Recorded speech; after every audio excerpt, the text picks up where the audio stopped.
If you're an international medical graduate going through source verification, there's something I need to tell you, and I need you to hear it calmly. Most doctors are not stuck. They are simply misunderstanding how the process works. And once you truly understand how the system works, all the fear is going to go away. The reason why I'm saying this is because I've seen the process from every angle. I've watched doctors, some panic at some stages. They ask the same questions and assume the same worst case scenario.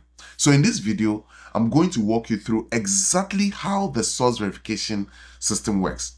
Not based on rumors, not based on social media advice, but directly from the official process by the Medical Council of Canada, which works in collaboration with the Educational Commission for Foreign Medical Graduates, which is a division of InHealth. And by the end of this video, you will know what is normal, what actually requires action, and what you can safely stop worrying about. So let me start with the most important truth. Source verification is not an exam. It is not an assessment of your competence, and it is not a judgment of your value as a doctor. Simply, source verification is a confirmation process. It's a confirmation of what you have presented to the Medical Council. So, source verification simply means that the Medical Council of Canada sends your credentials to the institution that originally issued the document, and they are asking just one question. And the question is this: did you issue this document to Dr. Bruni? Is this document authentic? Is this document accurate? Is this document valid? That is it. It is not a scoring system. It is not a ranking system. They are not comparing you to somebody. They are just confirming whether the document you've submitted to them is original and was issued by the institution you claim issued it. And you have to know that only specific international medical credentials are eligible for source verification. And these documents include your medical degree or your diploma, your official medical school transcript, your internship training document, your postgraduate clinical training document, your specialty certification if you've been a specialist in another country, and your medical license or proof of medical license registration. Some people at times submit documents like their CV, their reference letters, employment letters. These three documents I just mentioned, CV, reference letters, and employment letters, are not part of documents which need to be source verified. The other thing is, uploading extra documents does not necessarily help you. It usually slows your process down, unless the Medical Council itself has asked you to provide those documents. And this is why the Medical Council of Canada recommends that you submit a source verification request as soon as you know you will need it, because you already know the documents which need to be source verified and the documents which don't need source verification. And you have to submit your documents as soon as you need it, because you are not late. And the fact is that the process depends on institutions which are beyond your control. And for that reason, timelines for various document source verifications cannot be always guaranteed, because you can have two candidates and one candidate's institution is responding quickly, the other candidate's institution is not responding that quickly, and they can have differences in timelines for their source verification. So, how does the process actually unfold during source verification? First, you submit your source verification requests and you upload your documents through your physiciansapply.ca account. Your documents, as soon as they become uploaded, become viewable immediately.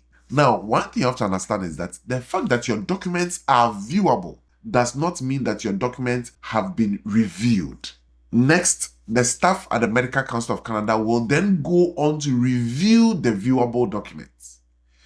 If the document is acceptable, they are then forwarded to the Educational Commission for Foreign Medical Graduates. If there's something which needs correction, the Medical Council of Canada will communicate to you through your Physicians Apply account right away. Now, assuming the Educational Commission for Foreign Medical Graduates receives the document the Medical Council has forwarded to them, they then go on to forward those credentials to the institution which issued it to you. So if it's a hospital, if it's a medical and dental council of your country, they forward it to them within 5 days. Now, this is where the waiting for many people begin. Some institutions may take up to 3 months or longer to respond. And I want you to know that that delay is common. It is not a sign of failure at all. It's a very common delay that we see among our candidates. And most anxiety comes from misreading the document status. There are various statuses that are placed on documents, and I want to walk you through some of them. That the document status is not a judgment. No, it's simply a description of where your document is in the system and in the process of source verification. So, for example, there's a document status of not submitted. If you see not submitted, it means that payment is incomplete. If you see received and viewable, it means that your document has been uploaded, but it has not been approved yet. If you also see under review, it means that the staff at the Medical Council of Canada are actively reviewing the documents. If you also see reviewed and not accepted, what it basically means is you need to make some corrections. So some corrections need to be made on that document you submitted. So maybe you may have to call the institution which offered you that document for them to give you a corrected document. It could be a mistake in your name. It could be so many things, right? And then you have to reload it into your Physicians Apply. Then you go through the whole process again. And if you have a status document which says sent for source verification, it means the institution has been contacted and the Medical Council is waiting for the institution to go through and sign off that this is a document they have sent or they have given to you. And if you see a document status which says resent for source verification, it means there's a follow-up process which is going on. It does not mean that there's any failure on your part, right? Now, some doctors ask what happens if their documents were verified before.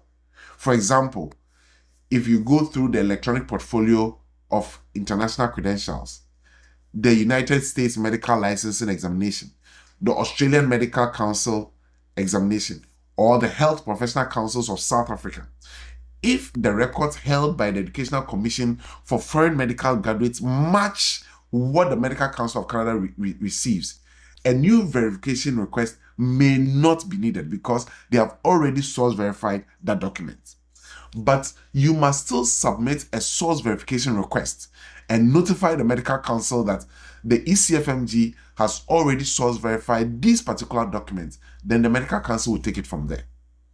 Now, if your institution does not respond, there is a system you need to go through.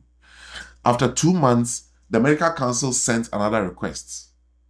And this happens up to 3 times. 3 times. After the 3rd attempt, the process will pause. It does not mean that the process has failed. It just paused. You may request a courier service delivery at your own expense, and you can arrange that with the Medical Council of Canada. And if your source verification request is more than 2 years old, you may need to submit a new source verification request. So, here is what I want you to always remember. Silence during your source verification request does not mean your documents have been rejected. No. Waiting does not mean that you have failed in any way, shape, or form. No. You have to understand that delays do not mean something is wrong with you per se. It is just the process which is being the process, right? And this process rewards understanding, not you panicking. And so if this video clarified something for you, I need you to comment below where you are in your process, because your comments and your questions in the comment section may help another colleague of yours, may help another doctor. And if you want structured guidance through this journey, this is what we do exactly at MedCognito. Doctor, look, you are not behind. You are not failing. You are simply moving through a system. And now you understand exactly how the system works.